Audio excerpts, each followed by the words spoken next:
श्री गणेशाय नमः। ओम नमः शिवाय। 1 अध्याय।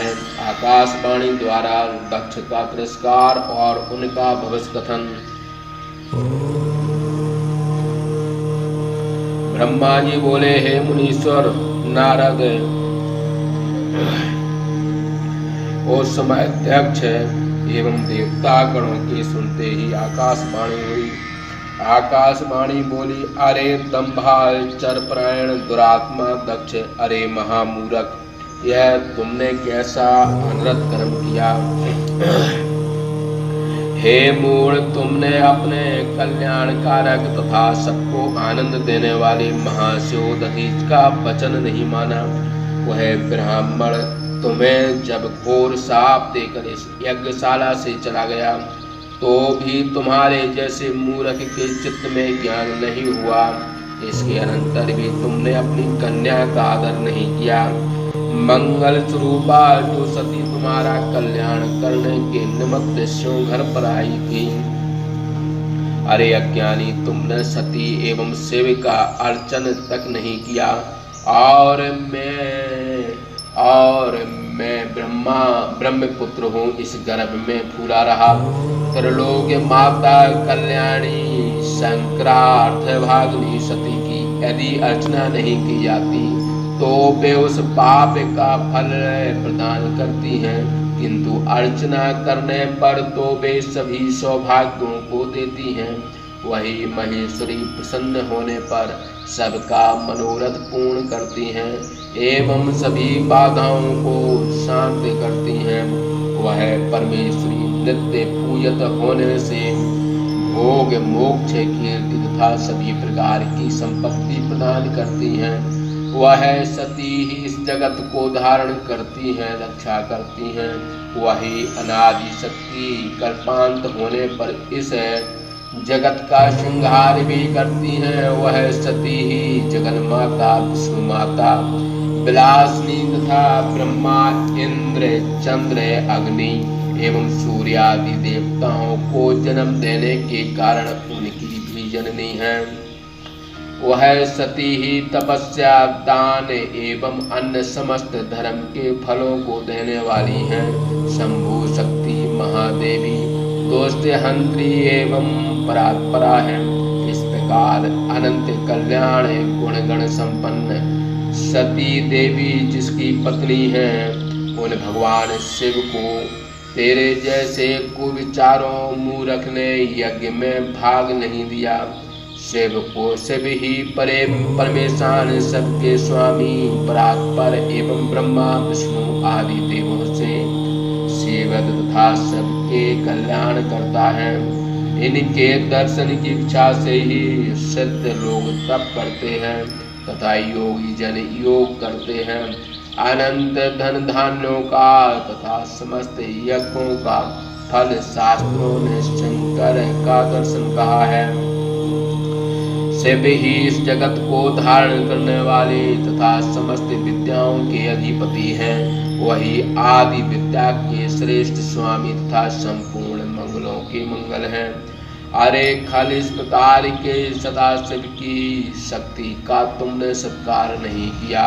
इस कारण इस यज्ञ का नाश अवसंभावी है। जहाँ पूजा के योग जनों की पूजा नहीं होती, वहाँ निश्चय ही अमंगल होता है।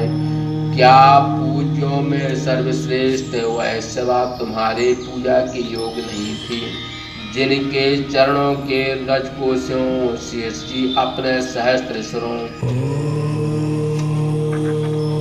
में प्रतिदिन प्रेम पूर्वक धारण करते हैं। उसी शिव की प्रिया सती हैं, जिनके चरण कमलों की अहरनिश आदर पूर्वक पूजा कर विष्णु बन गए। उन्हीं शिव की प्रिया सती हैं, जिनके चरण कमलों का ध्यान एवं पूजन कर ब्रह्मा ब्रह्मत्व को प्राप्त हो गए। उन शिव की प्रिया सती हैं, जिनके चरण कमलों का ध्यान एवं पूजन कर इंद्रादि देवता तथा लोकपालों ने अपना प्राप्त किया है। वो से शिव की प्रिया सती हैं।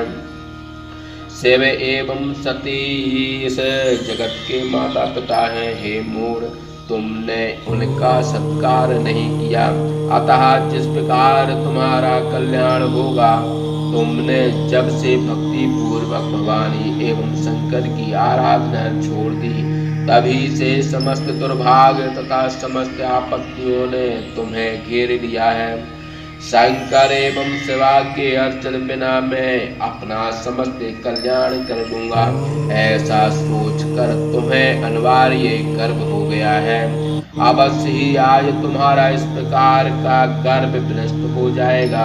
सर्वेश शंकर से इस प्रकार विमुख रहने वाले तुम्हारी सहायता देवताओं में कोई करेगा, ऐसा तो मैं नहीं देखता। यदि इस समय किसी भी देवता ने तुम्हारी सहायता की तो है अग्नि में सुलभ पतंगे के समान नष्ट हो जाएगा। अवश्य ही सती के इस अपमान से तेरा मुख जल जावे, यज्ञ नष्ट हो जावे, तथा ये सभी तुम्हारे सहायक देवता भी शीघ्र जलकर नष्ट हो जावे। तुम्हारे अमंगल के लिए इन देवताओं को शपथ है कि वे इस दुरात्मा दक्ष की सहायता करें। देवता लोग शीघ्र ही से यज्ञ मंडप से बाहर हो जावे, अन्यथा इनका अवश्य विनाश हो जाएगा। और भी इस यज्ञ में आए हुए मुनि एवं नागगण शीघ्र ही यज्ञ से बाहर हो जावे, अन्यथा इनका सर्वथा विनाश हो जाएगा। हे विष्णु, तुम भी इस यज्ञ मंडप से बाहर चले जाओ, अन्यथा तुम्हारा भी विनाश हो जाएगा। हे विधाता